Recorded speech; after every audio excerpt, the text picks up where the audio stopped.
हजारों हजारों करोड़ों करोड़ों वृक्ष है,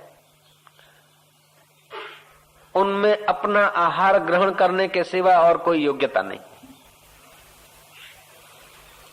उससे जंतुओं में योग्यता स्थलांतर कर सकते हैं। जंतुओं से अधिक योग्यता है पक्षियों में कि स्थलांतर तेजी से कर सकते हैं और परिचित जगह को पा सकते हैं। करोड़ों करोड़ों पक्षियों से भी वृक्ष ये पशु श्रेष्ठ हैं और मनुष्य के निकट है। थोड़ी बहुत उनकी बुद्धि विकसित है, थोड़ा बहुत उनको स्मृति है। और करोड़ों करोड़ों पशुओं से मनुष्य श्रेष्ठ है क्योंकि भगवत प्राप्ति का अधिकारी हो सकता है। लेकिन वह मनुष्य भी वल्लभाचार्य, रामानुजाचार्य और आद्य शंकराचार्य, उनकी दृष्टि से देखा जाए तो मनुष्य वो नहीं कि जिसको दो पैर, दो हाथ हो, नाक हो, आंख हो, वो मनुष्य।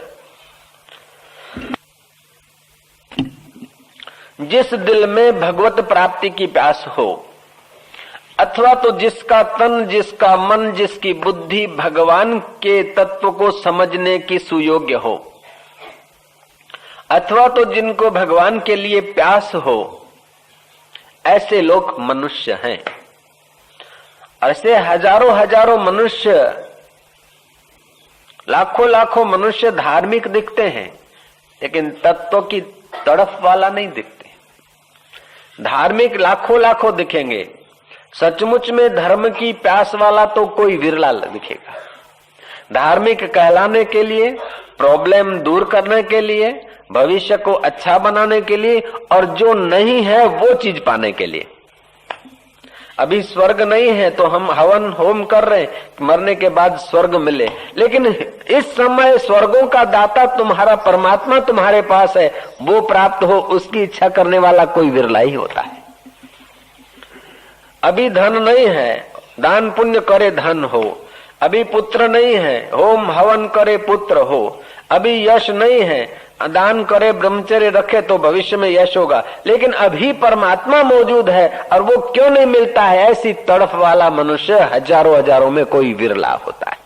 मनुष्याणाम शास्त्रेषु कश्चित ये तति सिद्ध है। हजारों में कोई सिद्धि के लिए फिर प्रयत्न करता है, और सिद्धि के लिए प्रयत्न करना माना अंतःकरण शुद्ध होना। सिद्धि भगवत प्राप्ति के लिए प्रयत्न करना, अंतःकरण को शुद्ध करने के लिए प्रयत्न करने वाले लोग भी डजनों मिल जाएंगे, सैकड़ों मिल जाएंगे। गंगा किनारे, चित्रकूट में, पंढरपुर में, जगन्नाथपुरी में, उत्तरकाशी में, गंगोत्री में शुद्ध अंतःकरण वाले महात्मा तो मिल जाएंगे, जिनको संसार का कोई आकर्षण नहीं, संसार की कोई विशेष वासना नहीं, हृदय शुद्ध है, झूठ बोलना नहीं, कम तोलना नहीं, ज्यादा खाना नहीं, ज्यादा सोना नहीं, नियम से जप करते हैं, अनुष्ठान करते हैं, हृदय शुद्ध है। शुद्ध हृदय वाले तो मिल जाएंगे सैकड़ों, लेकिन भगवान को तत्व से पहचानने वाला मिलना मुश्किल है।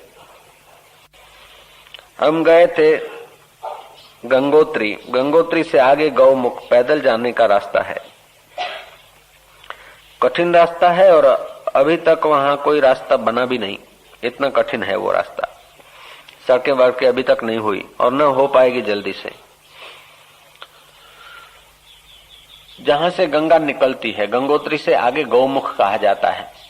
बर्फ की बड़े ग्लेशियर होते हैं, उसमें से गंगा जी बहती है। हम वहां गए थे, उसे गौमुख कहा जाता है।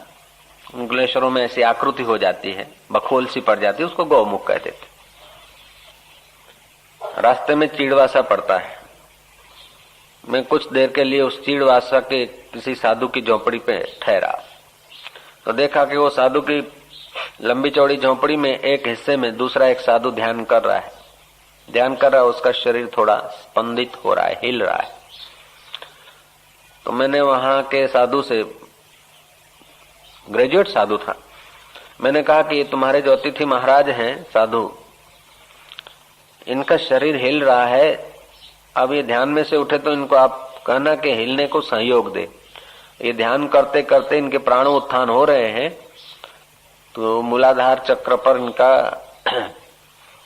ध्यान का प्रभाव पड़ रहा है, इसलिए शरीर यूं हिल रहा है और ये ध्यान में रोक रहे हैं। रोकेंगे तो शरीर का प्रभाव मन पर पड़ जाएगा और सहयोग देंगे तो फिर शरीर का प्रभाव नहीं पड़ेगा। तो बड़े चकित हो गए, महाराज आप इतना जानने में गए, कोई बड़ी बात नहीं।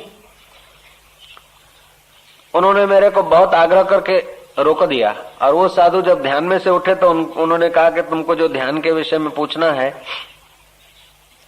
आसाराम जी से पूछो। बड़े आदर से मेरे को कहने लगे, मैं 12 साल से ध्यान करता हूँ, हिमालय में रहता हूँ, ऐसा कोई योगी मिल जाए उसकी छानबीन में मैं ध्यान तो करता हूँ, शरीर थोड़ा बहुत हिलता है, अब आगे का रास्ता पता नहीं। आप कहाँ रहते हैं? मैं कहा हम माउंट आबू भी रहते हैं और दूसरी जगह भी कभी चले जाते हैं। वो गिड़गिड़ाने लगा, बोले माउंट आबू, वाह वाह कितनी मधुर जगह है, कितनी सुंदर जगह, हमने तो सुना है महाराज, हमारे भाग्य कम होंगे हम माउंट आबू के दर्शन करेंगे। मैंने सुना है माउंट आबू में कोई संत रहते हैं, सिद्ध लोग रहते हैं। स्वामी जी आपको कोई ऐसा योग का जानकार, कोई ऐसा संत मिले माउंट आबू में तो मेरे को आप चिट्ठी लिखना, दया करना, मैं माउंट आबू आने की मेरी इच्छा है, कोई संत हो न मेरे को बताना। अब मैं उसको क्या बोलूं? जो मौजूद है हिमालय, हम आबू छोड़कर हिमालय आए और हिमालय वाला सोचता है कि आबू जाए। हम कश्मीर गए थे केवल देखने के लिए कि लोग हनीमून मनाने को जाते तो करते क्या है वहां, डल लेक में क्या सुख भरा है। देखा कि डल लेक में तो डल खोपड़ी हो जाए ऐसा है, नावें हैं और नाव में घर हैं छोटे छोटे बने हुए, हाउस बोट, और उनमें लेटरिन बाथरूम अटैच है। तो उसका लेटरिन बाथरूम का जो पाइप है वो भी तालाब में जाता है और पानी पीने का पाइप है वो भी नाव के ऊपर रखा हुआ हैंडपंप है, वहां से पानी आता है। एक जगह पानी जाता है और दूसरी जगह से पानी टांकी में चढ़ता है। अहमदाबाद वाले, मुंबई वाले या और कहीं के युवक बोलते कि अब इधर मजा नहीं आता, कश्मीर जाएंगे तो सुख मिलेगा। और कश्मीर के हाउस बोट वालों से पूछा क्या हाल चाल है, हम तो और जगह ठहरे थे। बोले बाबा जी तुम कहाँ से आए? हम क्या, मैं अहमदाबाद से। बोले अहमदाबाद? हम तो बम्बई अहमदाबाद नहीं देखा, हमारा तो जिंदगी इधर बर्बाद हो गया। बाबा जी अहमदाबाद कैसा है? मैं कहा बहुत लोग रहते हैं, अच्छा है। बोले हमको बम्बई देखने की इच्छा है, अहमदाबाद देखने की इच्छा है। बाबा जी हमारा हाथ देखो, हम बम्बई अहमदाबाद कभी जाऊंगा। अरे मैं क्या, बम्बई और अहमदाबाद वाले तो इधर जख मारने को आते और तू वहां जख मारने को जा रहा है यार। जहां आप हो वहां का सदुपयोग नहीं और जहां आप नहीं हो वहां जाने की इच्छा होती। सच पूछो तो ऐसे ही जहां तुम आनंद स्वरूप में हो, जहां तुम हो वहां तुम्हारा मन नहीं जा रहा है और जहां तुम नहीं हो वहां मन भागता है। फिल्म में भागो, हलवाई के पास भागो, इधर भागो उधर भागो, भाग भाग के तू कश्मीर जा, कलकत्ते जा, दिल्ली जा, अमेरिका जा, अफगानिस्तान जा, उड़ीसा जा, लेकिन अंत में तो वहीं आएगा जहां अपना घर है। जिस शरीर को वहीं आना है जहां इस शरीर का घर है, ऐसे ही तुमको अंत में वहीं आना है जहां तुम्हारा मूल स्वरूप है। दिन भर मन अभाव में भागता है, लेकिन रात्रि को थक कर, सब भूल कर, सब संबंध तोड़कर अनजाने में परमात्मा के करीब आ जाता है। सब संबंध तोड़ देता है, संबंध विच्छेद कर देता है, तो दूसरे दिन काम करने के काबिल होता है। लेकिन वो संबंध विच्छेद होते हैं और परमात्मा के साथ मेल होता है। मेल तो होता है लेकिन फिर भी मेल नहीं, क्योंकि मेल करने की तड़फ नहीं, समझ के मेल करा नहीं, ना समझी से अनजाने में मेल की घड़ियां हो गई, बीच में अविद्या रह गई। नींद में जाते हैं हम, परमात्मा से मिलते हैं। ऐसा कोई प्राणी नहीं, ऐसा कोई व्यक्ति नहीं जो भगवान की मुलाकात रोज न करता। हर रोज हमारे गुरुदेव कहते थे, भगवान की कसम खा के कहता हूं कि तुम सब भगवान का दर्शन रोज करते हो। श्री राम लीलाशाह भगवान जो कसम खाई तो चाहे कि रोज ता भगवान ने दर्शन करो था। हर रोज भगवान के दीदार होते हैं, लेकिन भगवान को पाने की, समझने की तड़फ नहीं होती, तो ना समझी में जो दीदार है न, वो दीदार होते हुए भी दीदार का फायदा नहीं मिलता। मैंने सुनाई थी वो कहानी कि हमारे पास इधर कोई आया सूरत का सज्जन दर्शन करने को, और हम थे नहीं। लोगों ने कहा कि बाबा जी हिमालय गए और 2-3 महीने के बाद आएंगे। वो आदमी वापस गया। कुछ दिनों के बाद उसको दिल्ली जाना हुआ और दिल्ली से जब लौट रहा था तो उसी गाड़ी में, उसी कंपार्टमेंट में आसाराम भी बैठे। और बोलता कि महाराज ये तो रिजर्व है। महाराज ने कहा हमारा भी रिजर्व है, तुम अपनी सीट संभालो, हम अपनी सीट संभाल के बैठे। गाड़ी चली, उसको महाराज का तो मुलाकात हो गया, लेकिन पता नहीं कि इसी के दर्शन करने को हम गए थे। गाड़ी चली, धमधोकाट, पैसा काटो, पैसा काटो, पैसा काटो, पैसा काटो, पैसा काटो, फुलेरा बुलेरा पार करते करते जयपुर आया। जयपुर के बाद अजमेर आया। अब वो सज्जन को तो दिल्ली से मुलाकात है, अभी तक दर्शन नहीं हुआ। और अजमेर में भीड़ हुई, आसाराम बापू की जय हो, आसाराम बापू की जय हो, मोटेरा वाला की जय हो। सज्जन जगे, बोले आसाराम बापू क्या छे, कहाँ आए? बोले वो यही है। ये मोटेरा वाले अहमदाबाद के? ओहो, इनके तो दर्शन करने के लिए मैं सूरत से गया था, दिल्ली से मेरे साथ थे। बापू तुम्हारा दर्शन क्या? अरे भैया मेरा दर्शन तो दिल्ली से हुआ, लेकिन ज्ञान नहीं था।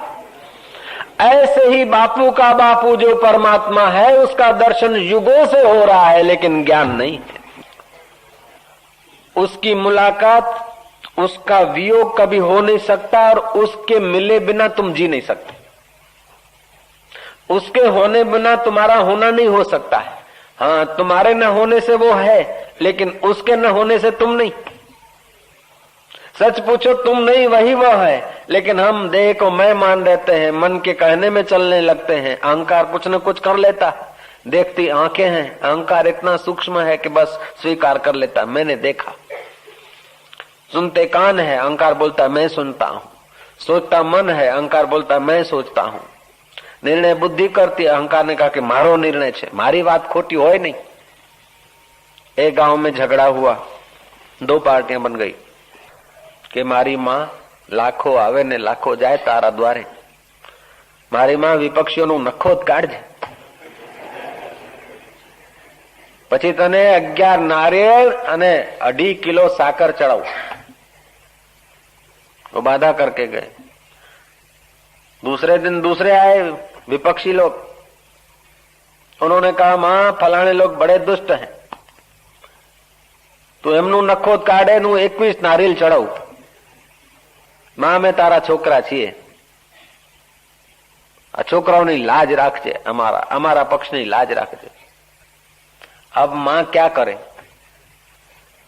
मां की नजर में तो देखो तो सब एक ही तत्व है, लेकिन हम अपनी अपनी भावना, अपनी अपनी कल्पना, अपना अपना वेर, अपना अपना झेर एक दूसरे को मारने काटने में और अपने अहम को विशेष करने में लगाते हैं। भगवान को समझने और सोचने के लिए हमारे पास समय नहीं। इसलिए कृष्ण कहते मनुष्याणाम सहस्त्रेषु कश्चित् एतद् सिद्धये। हजारों में कोई विरला सिद्धि के लिए प्रयत्न करता नहीं, तो एक दूसरे का टांटिया तानने के लिए भगवान की पूजा होती। मेरे पास इतना है, उसके पास ज्यादा है, हे माँ हे भगवान अब मेरे पास ये कर दे। किसी का धन देखकर, किसी का रूप देखकर, किसी की सत्ता देखकर, किसी का पढ़ाई देखकर, किसी का सौंदर्य देखकर हमारे मन में यही इच्छा होती है कि हे भगवान तू ये दे। लेकिन जिनके पास वो है, फिर पूछो उनका हाल क्या है, ये सोचने का मौका ही नहीं हमारे पास। जो रूपवान है उनसे पूछो आप संतुष्ट हैं सतत, जो धनवान है उनसे पूछो आप सतत संतुष्ट हैं, जो सत्ता वाले उनसे पूछो आप सतत संतुष्ट हैं। जिनके पास सब चीजें हैं संसार की, उनसे पूछो कुछ बाकी है, उनको ईमानदारी से देखोगे उनके लिए बहुत कुछ बाकी।